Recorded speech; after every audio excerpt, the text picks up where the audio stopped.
Guys, yung trekking papunta sa Iglibog Falls, which is ano lang to, kumbaga tamang-tama lang yung time na to.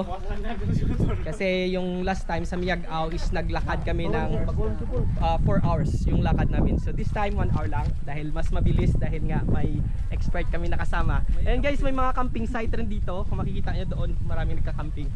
So good job, ano talaga siya, recommended yung lugar na to, yung kabuuan ng Igbaras, dahil sabi ko kanina is very organized, mas madali makapag-communicate, at saka at the same time maganda yung kalikasan dito dahil yung kahoy is na-preserve nila, at yung temperatura is mas malamig dito guys. So yan ang mga ilan sa mga na-appreciate at na-notice ko na dito sa Igbaras. So very good.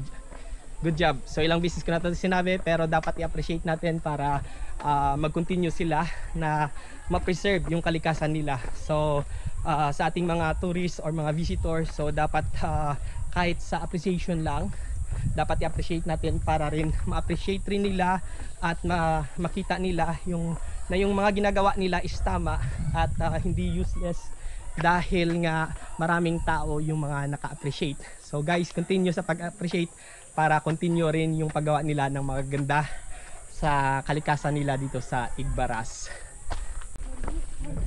For the record pala guys, alam nyo kung magkano lang yung binayaran namin? Yung binayaran namin kanina doon sa may tourism department nila is good for 6 person, 6 kami guys, is 150 lang. And then dito is 180 lang guys. So sobrang mura ng binayaran namin dito compare sa mga napuntahan namin nung nakaraan na taon, no? Sobra yung price nila, overpricing, pero dito sobrang mura. So isa pa rin yon sa kagandahan dito. So ganun kadali at ganun ka smooth yung transaction dito guys. So walang overpricing. At saka nasa papers lahat is mayroong receipt. Kaya siguro ganun yung nila, yung proseso nila. So very good. Again, very good. So another reason para pumunta kayo dito sa Igbaras. Ayan sila sa likod. Ayan na yung view guys.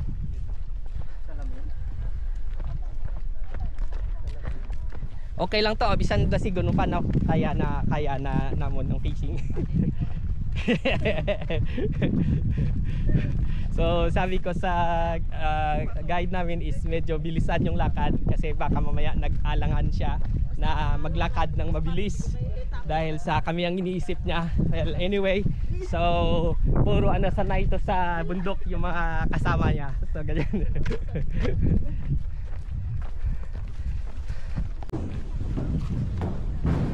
So ayan yung mga rin campers. Okay lang. So ito yung kagandahan dito guys, kasi sa daanan pa lang na-enjoy na yung view. Ayan, may mga malangoy doon ng mga bata.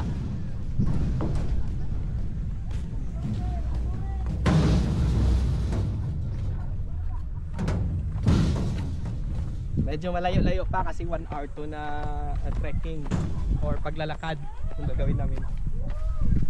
Pero depende rin sa facing, sa palagi kong sinasabi. Kung mabilis yung facing natin, mabilis tayo makarating.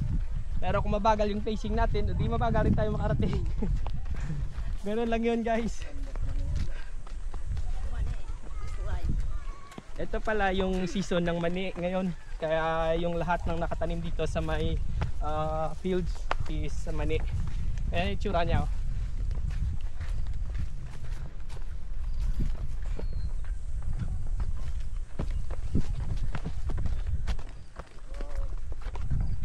Ano kaya ngalan mo sir?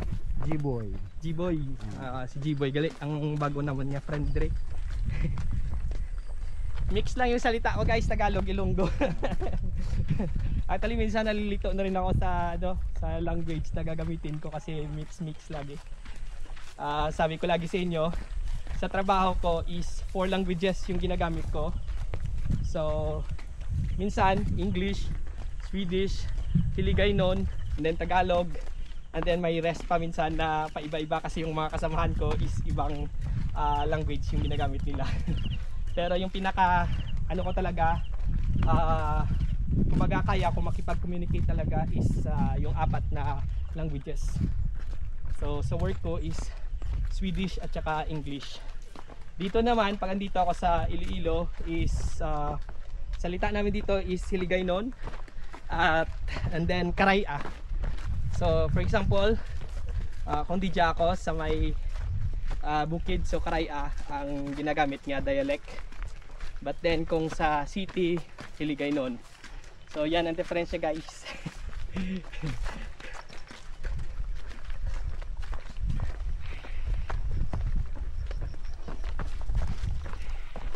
So andito na tayo, guys, sa may Iglibog Falls.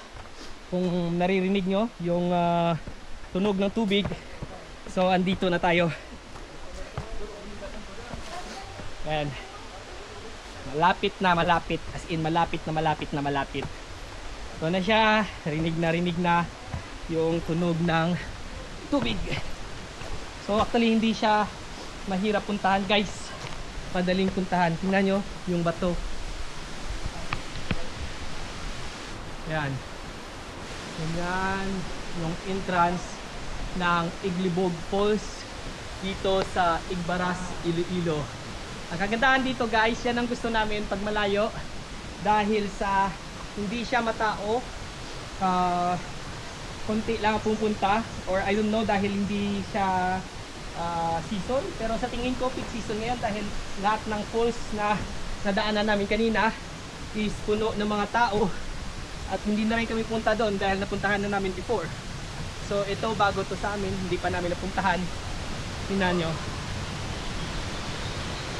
So ganyan yung view niya, guys. Sobrang ganda. So ito na tayo, dito na tayo. So makikita nyo na sa video. Andahan kasi mataas at mabato.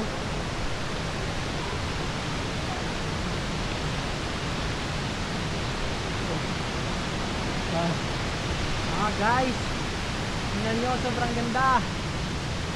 Iglibog Falls. Say hi kayo sa Iglibog Falls. Ann, hi, say hi. So ganyan. So baba tayo, guys, para makita natin mismo yung falls. Yung masakit na yung likod ko.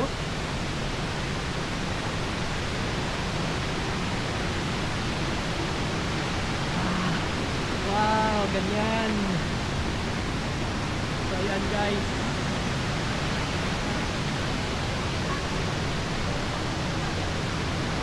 So sabi kanina ng guide namin, guys, tinawag ko na Iglibog Falls dahil nga sa B na nakatira dito na tinatawag na Iglibog. So pinangalanan nila yung lugar na to na Iglibog Falls dahil dyan. So ano, guys, pasok tayo doon sa falls para mas makita ka natin kung gaano maganda yung loob niya.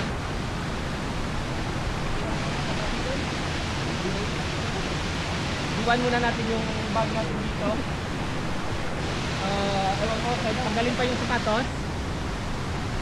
Okay lang mo. Okay na siguro nakasapatos.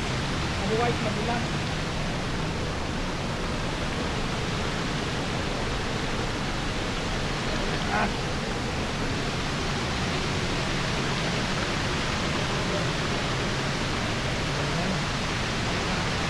Medyo matulap, guys, kaya ingat tayo. Okay. Okay lang. So ito, guys, yung Iglibog Falls kung saan nasa ilalim siya ng bato. Yan. Wow, sobrang ganda. Ibang experience rin yung Iglibog Falls na to, guys. Kasi yung pinuntahan namin nung last year na Igdating Falls, even though sa loob siya ng bato, ito iba rin siya kasi hindi siya malalim yung tubig. Masarap na tumambay dito kasi hindi ganun kalalim yung tubig at yung harit ng tubig. So puntahan natin yung pinaka-main na falls. So ayan.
ulit. Punta namin dito. Iglipog Falls. Ayan guys, ito na yung pinakaloob ng cave. Dito sa Iglipog Falls. So guys, once in a